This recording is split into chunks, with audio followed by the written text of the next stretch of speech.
En question principale, je reconnais maintenant la députée de Mercier. Merci, Madame la Présidente. Hier, le commissaire à la langue française a rappelé à l'ordre de la CAQ pour sa gestion chaotique en matière de francisation des immigrants. Rupture de services, mauvaise planification, perte d'expertise. Ça, c'est pas Québec solidaire qui le dit, c'est le chien de garde qui a été nommé par le gouvernement de la CAQ lui-même. C'est vraiment un gâchis, Madame la Présidente. On parle de 750 profs mis à la porte. 11 000 élèves qui ont perdu leur cours de français. Ça fait 3 mois que tout le monde dit à la CAQ de reculer.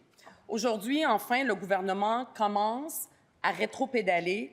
J'espère que le premier ministre du Québec a compris qu'un nationaliste, ça ne congédie pas des profs de français pour franciser les immigrants et les aider à s'intégrer. J'espère qu'il va exiger que tous les profs soient réembauchés et que toutes les classes qui ont été fermées cet automne soient rouvertes dans les centres de services scolaires. J'espère qu'il va réparer les pots cassés et pas à moitié. Le gouvernement va ouvrir des classes. C'est un bon début, mais il reste encore la moitié des élèves qui vont être privés de leur cours de français. Ça, c'est autant de gens dont les projets sont chamboulés. Est-ce que le premier ministre peut émettre un engagement ferme de rouvrir toutes les classes sans exception en matière de francisation? La réponse du premier ministre. Oui. Madame la Présidente, quand on est arrivé en 2018, on francisait au Québec à peu près 30 000 personnes par année. Actuellement, on francise 70 000 personnes par année. Donc, on a plus que doublé. Par contre, comme le sait la députée de Mercier, depuis 2 ans, on est passé de 300 000 immigrants temporaires à 600 000 immigrants temporaires. Donc, la demande a été très forte en début d'année. Donc, l'augmentation de budget a été donnée et plus dans la première moitié de l'année. Donc, évidemment, on demande à tout le monde de respecter leur budget sur l'année annuelle. Ce n'est pas idéal comme situation, puis le ministre va s'assurer l'année prochaine que le budget, qui ne sera pas réduit, va être mieux réparti toute l'année pour éviter qu'il y ait beaucoup d'embauches en début d'année, puis que des personnes n'aient pas d'emploi comme prof en fin d'année. Donc, on va régler ce problème-là, mais on va s'entendre sur une chose, jamais le Québec a autant francisé de personnes qu'avec le gouvernement de la CAQ.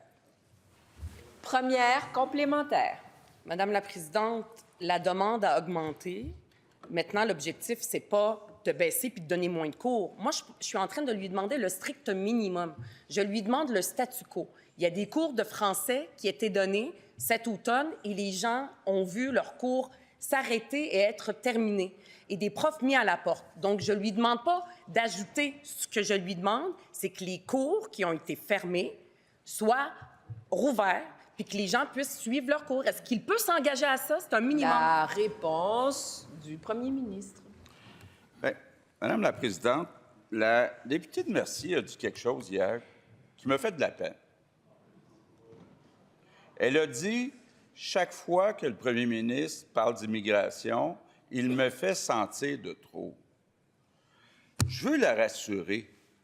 Moi, je pense que la députée de Mercier, c'est un modèle d'intégration au Québec. Elle est arrivée au Québec, elle a appris le français, parle très bien, de façon parfaite, le français, elle est impliquée en politique, elle aime la culture québécoise. Donc, moi, là, je ne veux pas qu'elle se sente de trop. Je veux qu'elle se sente québécoise à 100 %.